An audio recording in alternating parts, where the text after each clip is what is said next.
All right, so we can start the press conference now. A quick presentation.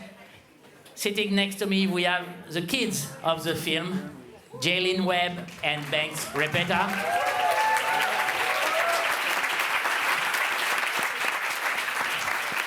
On the other side of the table, we have the parents, Jeremy Strong and Anna Daway. And Monsieur le réalisateur, James Gray.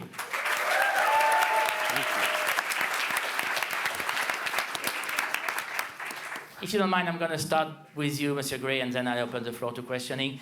Your emotion yesterday was like very, very touching, and it is the most personal of your film. It is probably something very personal for you. My question is pretty simple. Why does it come now? Why does it come at this point of your life and of your career? The very grim fact is that I am no longer 29 years old, and when you get old, you start to look back. I had taken my children, just very briefly, I love telling stories to my children at night. Well, I used to. They don't want me to do it anymore. And I used to tell them childhood stories, and they asked me to bring them back to where I grew up, and we went. And there was very little evidence that I had ever lived there or that my parents and grandparents had been there. And all of a sudden, it felt like a ghost story wanting to come out. And so that was kind of the genesis of it a few years back, and it's been in my mind ever since. And then I had a bunch of lonely nights in a wonderful Paris apartment. I was doing an opera in Paris, Marriage of Figaro, and I had lots of free time, and I started to write it then. All right, so first question, Rodrigo. Hi. Question here from Brazil. This is Rodrigo Fonseca from TV Globo. Question to Mr. James Gray. Although we are in New York in the 80s, it's impossible not to think about François Truffaut, 100 Blows, and the French of the 50s. I would like to know the relation that you found between Paul Reth and Antoine Doinel, and if you could say something about the reference of Kandinsky, the painter in the film. Thank you very much. Well, I'll start with Kandinsky. Kandinsky was a happy accident. The actual story in real life was that I went to the retrospective of Edward Hopper at the Whitney. But the Whitney is no longer the Whitney. The Whitney is now in another building. And so I couldn't shoot there. And the Guggenheim is a fabulous place to shoot, and they just happened to have had a Kandinsky show, and I did love Kandinsky, and it worked out perfectly. Truffaut, I mean, it's impossible to not rip him off if you're making a film about childhood. It's the single greatest work on childhood ever created for the cinema. So I tried not to watch it, and I'm sure I still stole from it hugely. You can't forget it. It's a legendary movie. It was the first movie, by the way, that I showed my children during the first initial COVID lockdown. And I didn't know what they were going to think, and they loved it. So it tells you about the film's enduring power. So guilty, I stole from it. A question, third row, the lady. Hello, Deborah Cole from AFP News Agency. I have a question for James and then for Jeremy. With this intimate, family story of friendship, you're obviously showing America at a kind of inflection point with the rise of Reagan and a moment when things for a lot of Americans seem to really change, and perhaps the roots of some of the toxic divisions that you see, political and social, that you see today. So I was wondering if you could talk about that political sort of aspect. And for Jeremy, it's not hard to draw a line between that world and the world created by Reagan and the world that you depict in Succession. And I was wondering if you had that idea in mind when you were making this film about that line that you could draw. Thank you. Should I go first? I'll go first.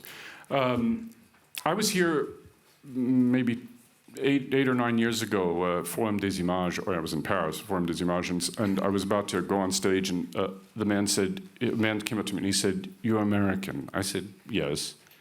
And he looked at me for several seconds and he said, "You've lost something." And at first I was kind of like, "What are you talking about?" But the truth is, when I look back on history is very complex and has many layers, but there are inflection points, and people do make a difference in both positive and negative ways. And my memory of it, at least as a 12-year-old at the time, was that you had, Muhammad Ali was a big hero of mine growing up, and he lost in very humiliating fashion to Larry Holmes that fall. And at the same time, I think a few months later, obviously, John Lennon was murdered, and Ronald Reagan became president. And I felt my parents say, my mother would say, there's going to be a nuclear war. She'd constantly say that. And the feeling of Armageddon was like just sitting on the family. And I also believe it was the beginning of a market is God idea, where if you look at the rise of inequality, and that is a world issue, really, it began around 1979, 1980. So it's an inflection point in history that I think is in some ways quite underrated, at least so far. And also, of course, what it means for cinema, because it was the end of the new Hollywood, which meant the end of a certain type of film that I really love and feel very passionate about and feel an obligation to try and continue. You know, I hadn't been conscious of that at all, but it's interesting because you can find a thread connecting these two worlds. I mean, I think as an actor, you sort of enter into a piece fully. So Succession doesn't exist for me when we're in this world. But you know, the fault lines that we see starting to sort of crack in the small ways in this film that are actually enormous ways, widen and widen and widen and become the political and social and racial divisions in our society and in the world today, sort of in microcosm in this film. The television show I work on, which is in so many ways about late-stage capitalism and terminal decadence in the United States, and certainly you can find the kind of prefiguration of all of that in a way, the genome of it in this film. So it's a really interesting parallel you've drawn. I want to ask a question to the actors. Of course, you guys are super pro and everything, but isn't it a little bizarre, a little weird when you play the parents of the director, when you play the director as a kid, and when you play the best friend of the director? Is the dynamic different because of that? I mean, it's terrifying. It's a massive responsibility, and it calls on everything you can possibly summon as an actor to sort of absorb and internalize as much as you can from the writing and from what we can learn and sort of intuit about these people, but then also to be free enough to have ownership of it and not feel a sense of sort of checking in with James, and James is such an incredible sort of the container that he creates for us as actors, and the freedom I think he wanted for us to have ownership over this, and gave it to us. So it was really. Anne? Well, I hesitate to label any acting as weird, because once you're in that space, you're by degrees. And the act of stepping in front of a camera is a very vulnerable one. And so I tend to like to think about it as the most natural thing in the world. But I will say that playing someone who is based on a family member of someone I care about very much, and it's strange to say this, but was required to trust and then grew to trust innately. I was required to trust at first. I appreciated the restraint that was embedded in the process, because I really thought very carefully before I asked a question, because I knew that I wasn't just asking a question about art, I was asking a question about life. And I have to say that I appreciated the element that introduced into the performance and the relationship, both with James as a person and as my director. And Banks, how was it to... I was confused to what the question was again. How was it to play? How was it to play your director as a kid? I mean, was it different? Did you ask him a lot of questions on how to play him and how to play certain scenes and stuff like that? Well, I think I really got to connect with him on set, and just being there in the moment with him every second, just on set. That's how I really got to see it. How about you, Jalen? How was he as a director? Well, at first I was extremely scared because I knew Johnny is somebody who was really close to James, yes, like really personally. So I wanted to make sure that I wasn't seen as Jalen on set. I was seen as Johnny. And me and Banks, we had built this connection, like to make it seem like we're really best friends. And I thought that was good. It was fun. It felt like a big responsibility, but I'm glad I was able to do it well, or at least I think I did. And yes.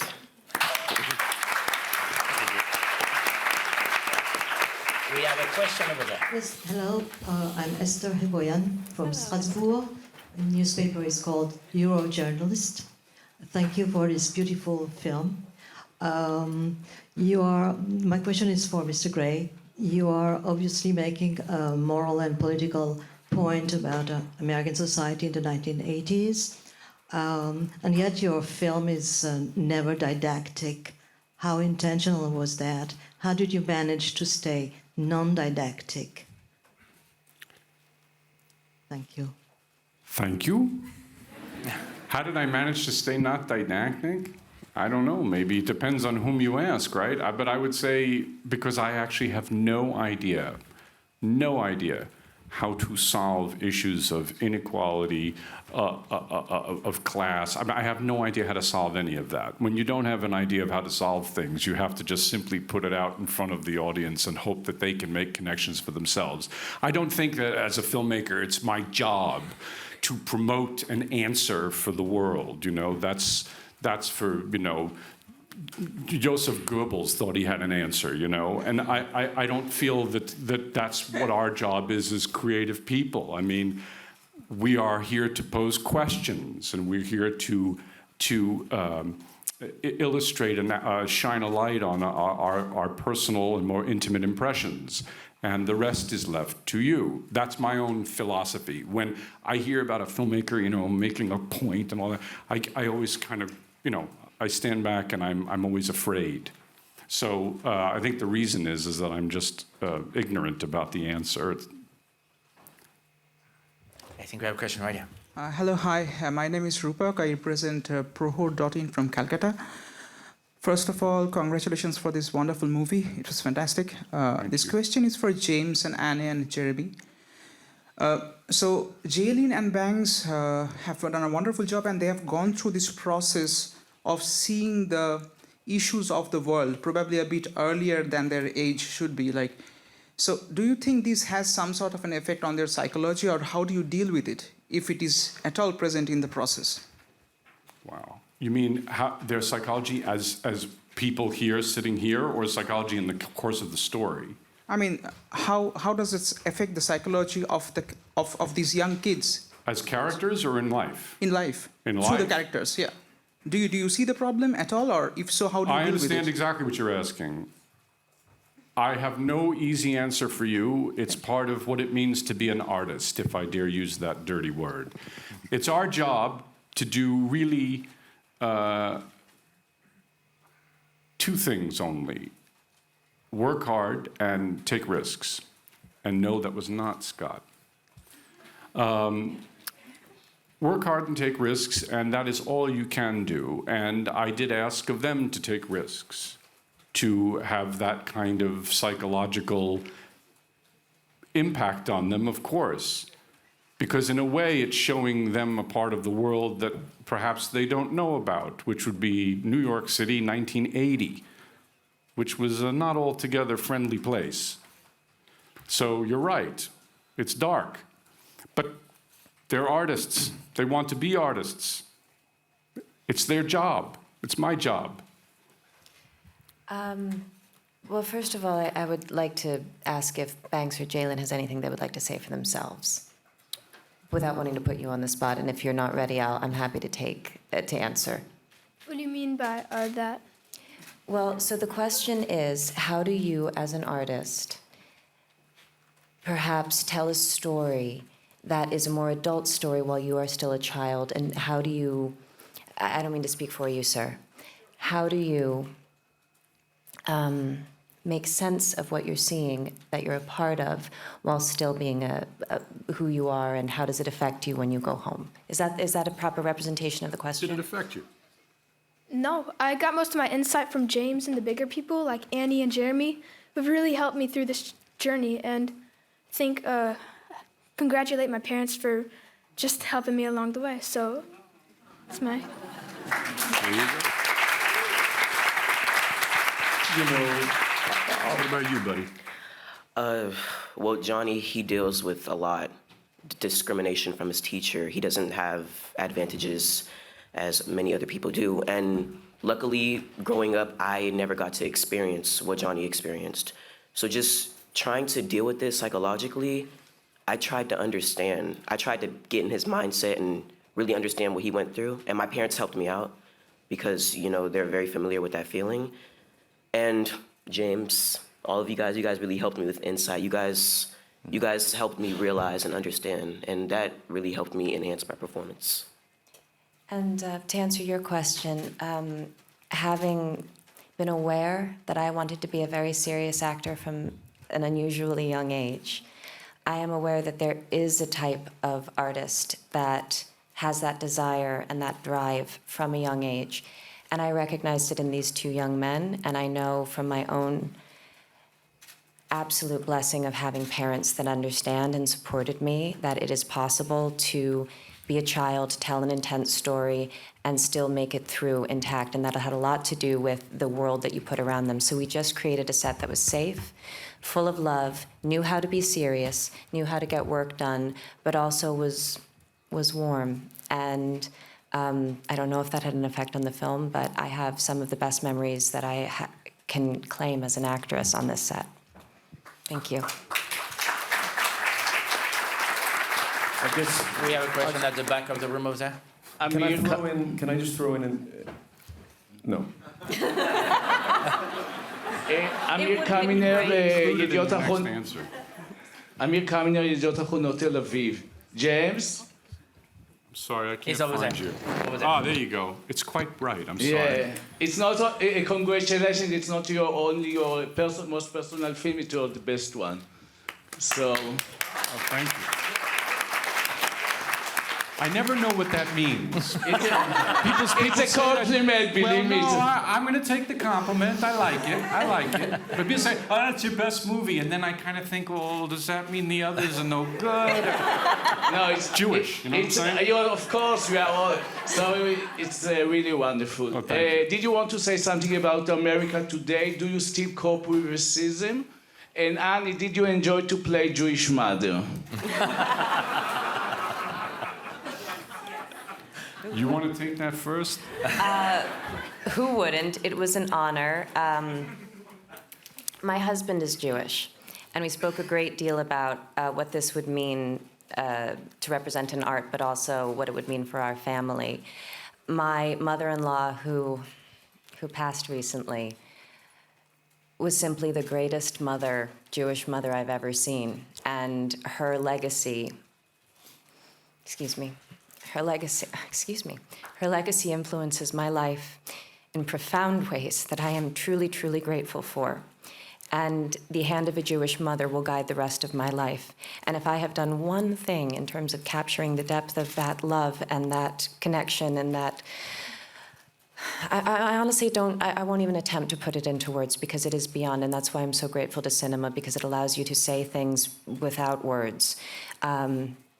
And I just thank you for giving me the opportunity to say Jacqueline Banks was absolutely one of my heroes, and for bringing a part of my life and my family to this work.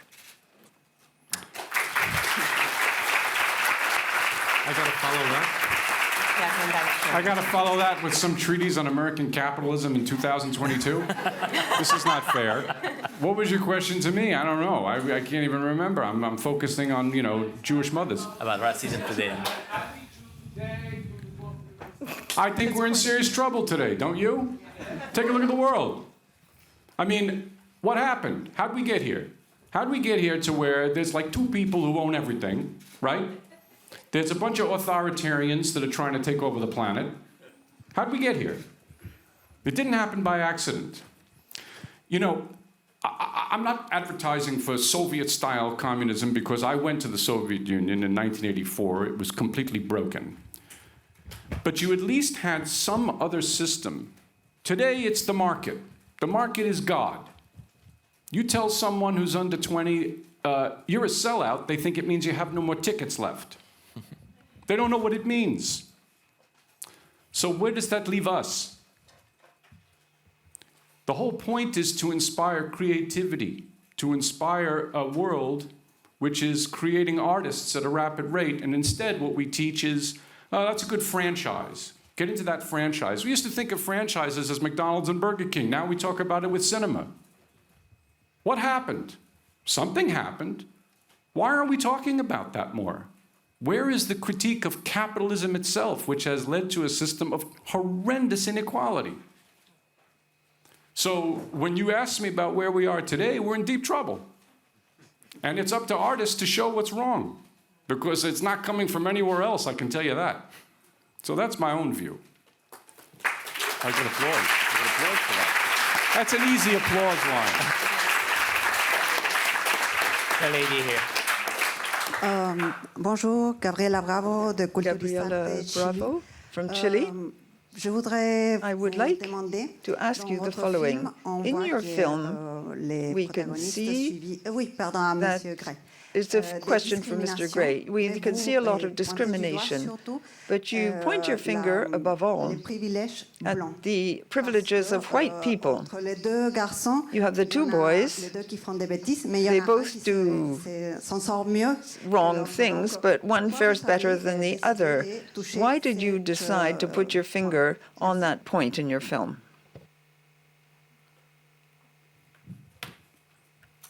For me, it's impossible to look at the world as currently constructed, at least the Western world, at least my own country, which is what I have as a reference, and not see privilege, white privilege, as one of the guiding mechanisms that are in existence. I wrote the script, by the way, before a whole series of events, one of which is this, I don't know how much George Floyd made it to the news here in Europe, but it was written before that. But there's sort of like layers of privilege, you know, and you have to almost see the people that went to that private school as like having superpower privilege, like they're going to run everything and they know it.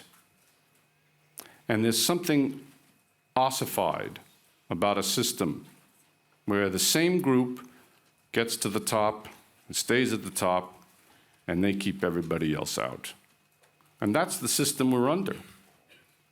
How do you break that? How do you break the cycle? So, to me, it's the guiding question. And it's talked about a lot now in a way but I always feel that it's talked about in a way that I don't prefer, which is, how do we get everybody rich? And my attitude is, why don't you look at the system that actually requires a level of oppression so that some people can get all that money? There seems to be a lack of discourse about a systemic issue, as opposed to, you can own a business too. There's a very big difference. You see what I'm saying? So I was trying simply to show the layers of that system and of that idea of privilege. I don't know if that answers your question, but that was the idea. We have a question in the second row here. Hi, Shireen Sharif from BBC World Service in London. Congratulations in the film, amazing film. My question is about your personal side a bit, so for James.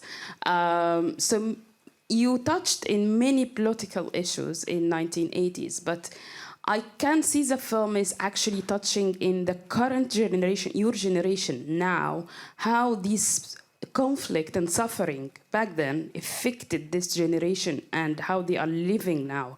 Do you still have this suffering inside you, these thoughts and this discrimination back then affecting your current day-to-day life now?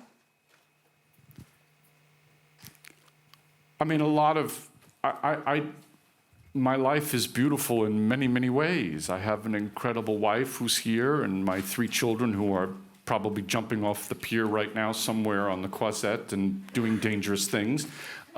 So I can't begin to put myself in the shoes of others, but I can only say that things do weigh upon me. I mean, there are troubling events in the world.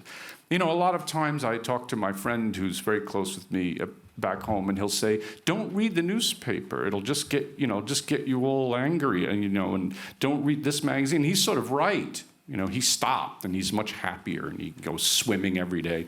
The problem is that if you're a creative person, you kind of can't divorce yourself from the world. You know, if you do, then you make art in a kind of a bubble. So the degree that it weighs on me, of course it does. I see, social media now as a very big dividing line. I think that, children's addiction to screens is a whole other issue, which I don't even know how to begin to get my hands around. But of course it weighs upon me. I mean, I would be lying if I said it didn't. We have time for 2 more questions. One here. Hi, Torosco from China, and I have a question for the director, James Gray. Congratulations on the great film, and I would like to ask about the ending of the film. After all of the credits, we heard a sound from the train leaving. So are you implying that the boy left to chasing his dream in Florida or something in the end?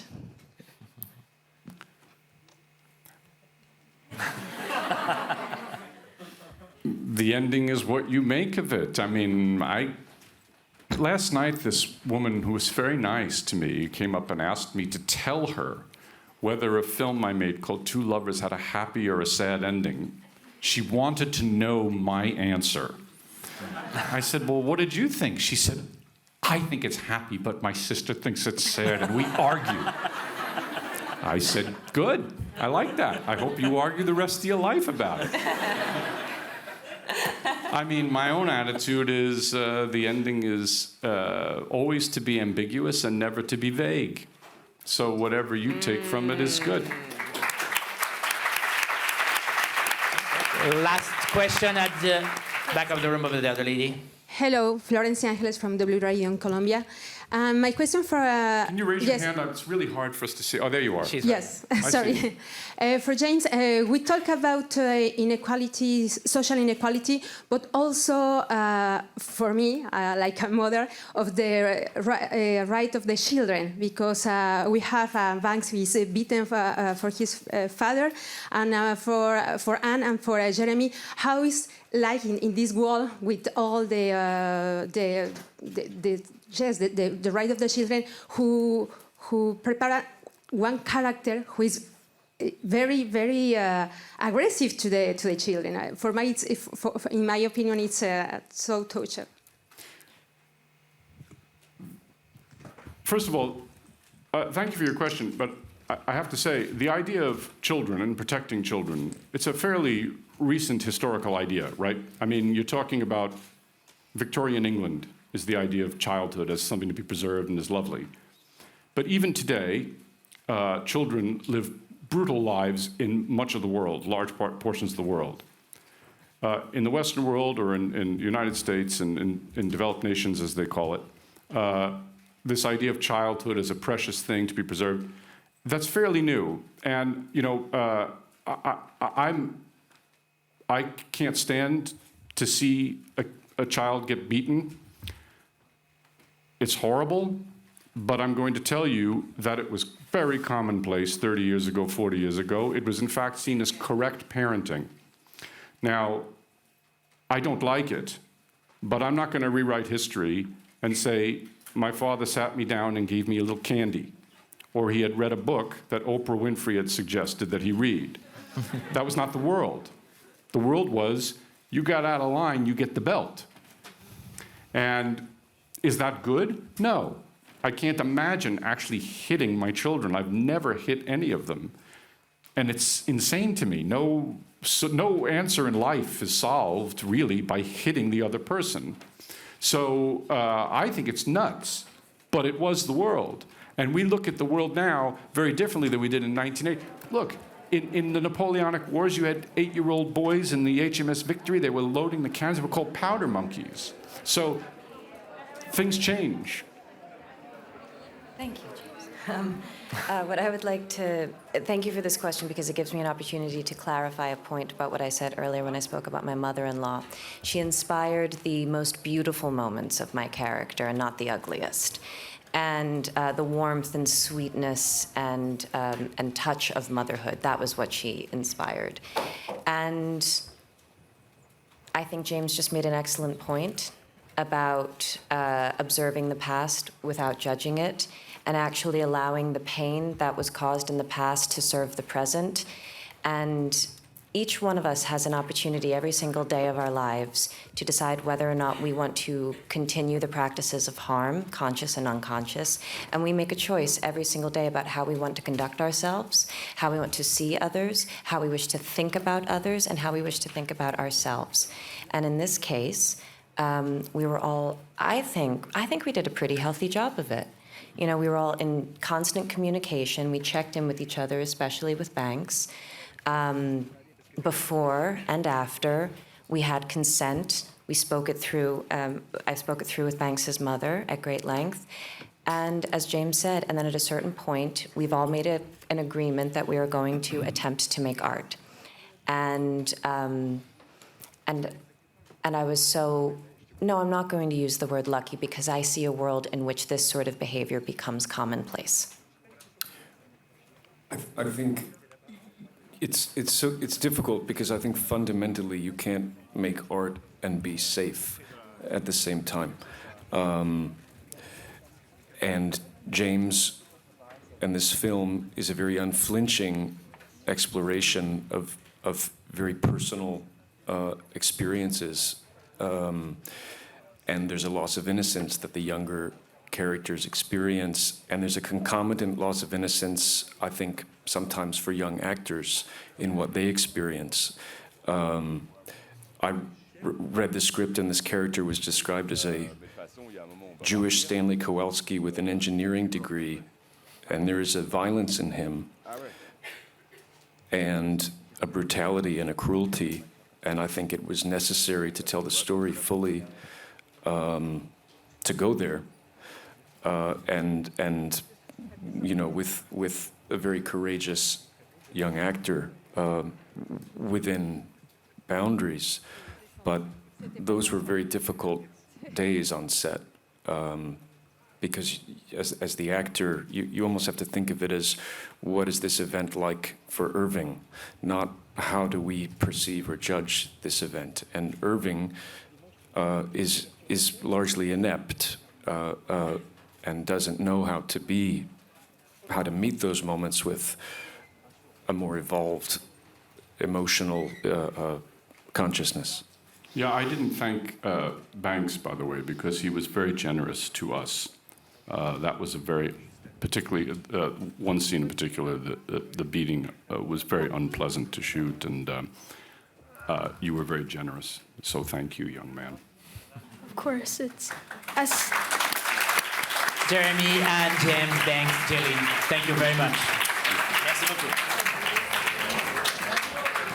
Thank you. Great. James.